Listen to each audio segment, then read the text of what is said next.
ഞാൻ ചിലപ്പോഴൊക്കെ ഇങ്ങനെ ആലോചിച്ചു വേണം, ചിലരിങ്ങനെ സ്റ്റാറ്റസ് വെക്കാണ്. എന്തെന്നറിയോ? സ്വന്തം മോള് കല്യാണത്തിന്റെ ദിവസം ഭർത്താവിനെയും കൂട്ടിയിട്ട് കുറച്ച് നാടന്മാരായ ആരാന്മാരെയും കൂട്ടിയിട്ട് സ്റ്റേജിന്റെ മേലെ നിന്ന് ചാടുന്ന വീഡിയോ. എന്നിട്ട് ആ വീഡിയോ എടുത്തിട്ട് ഞാൻ ഇങ്ങനെ ആലോചിച്ചുവാണ്, എത്രയാണ് മനുഷ്യൻ അത് പതിച്ചു പോകുന്നത്. ആ വീഡിയോ സ്റ്റാറ്റസ് വെക്കാണ്.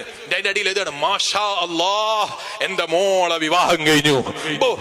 അള്ളാഹു തആല അങ്ങ് സന്തോഷിച്ചു പോയി. കാരണം മാഷാ അല്ലാഹ് എഴുതിയല്ലോ. കള്ളു കുടിക്കുമ്പോൾ ബിസ്മിയും കൂട്ടി കുടിച്ചാൽ നല്ല സുഖം ഉണ്ടാവുമല്ലോ, അല്ലേ?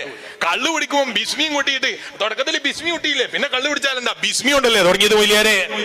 ഇതുപോലെ വൈവാഹിക ജീവിതത്തിൽ 4 മാഷാ അല്ലാഹ് എഴുതിയിട്ട് മോളെ ചിത്രം വിട്ടാൽ, അല്ലെങ്കിൽ മകളുടെ വീഡിയോ ചിത്രം വിട്ടാൽ, ഈമാനുള്ള വിശ്വാസികളെ, മാഷാ അല്ലാഹ് എഴുതിയത് കൊണ്ടല്ല പ്രശ്നവും തീർന്നെന്ന് വിചാരിച്ചോ? തബാറക്കല്ലാഹ്, പടച്ച റബ്ബിന്റെ പരിശുദ്ധിയെ വാഴ്ത്തുന്നു. സുബ്ഹാനല്ലാഹ്, അൽഹംദുലില്ലാഹ്, അല്ലാഹുക്ക് ശുക്ർ. എല്ലാ തുള്ളലും റാഹത്ത് കഴിഞ്ഞു കിട്ടി. എന്നിട്ട് തുള്ളൽ ജനങ്ങളെ കണ്ടിട്ടില്ലേ? എന്റെ മോള് ഇതാ പെയിന്റ് അടിച്ചിട്ട് തുള്ളുകയാണ്. ഓക്കുള്ള നിർമാത്രമൊന്നല്ല, നിങ്ങൾ അതിനെക്കാളൊക്കെ ഞാള് മൊഞ്ചാക്കിയിട്ട് പെയിന്റ് ഒക്കെ അടിച്ചിട്ടാ കൊണ്ടുവന്നത്. ആർക്കെങ്കിലും ഒക്കെ കാണണമെങ്കിൽ നോക്കിക്കോ. എന്റെ മോള് മൊഞ്ച് നോക്കിയിട്ട് പറയും മക്കളെ മാഷാ അല്ലാഹ് അടിക്കടോ കമന്റ്. ആലോചിച്ച് നോക്ക്, ഏടിയായി കമന്റ് അടിക്കാൻ പറയുന്നത്?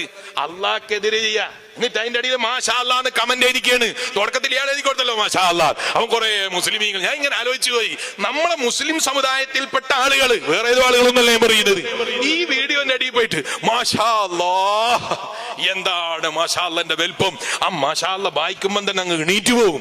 എന്തൊരു ഇഖ്ലാസാ പഠിച്ചോനെ. ആ പെണ്ണിന്റെ ചിത്രം കണ്ട പോനോട് അറിയാതെ അങ്ങ് പറഞ്ഞു പോയി മാഷാ അല്ലാഹ്, അല്ലാഹുവിന്റെ അജായിബ്, അല്ലേ? എന്തൊരു സന്തോഷത്തിലാ മാഷാ അല്ലാഹ് എഴുതിയത്. എവിടെയാ എഴുതിയത്? പച്ചയായ ഹറാമിന്റെ ചുവട്ടില്. നിങ്ങൾ ആലോചിച്ചു നോക്ക്, ആരോടാണ് നമ്മൾ ഈ ധിക്കാരം കാണിക്കുന്നത്?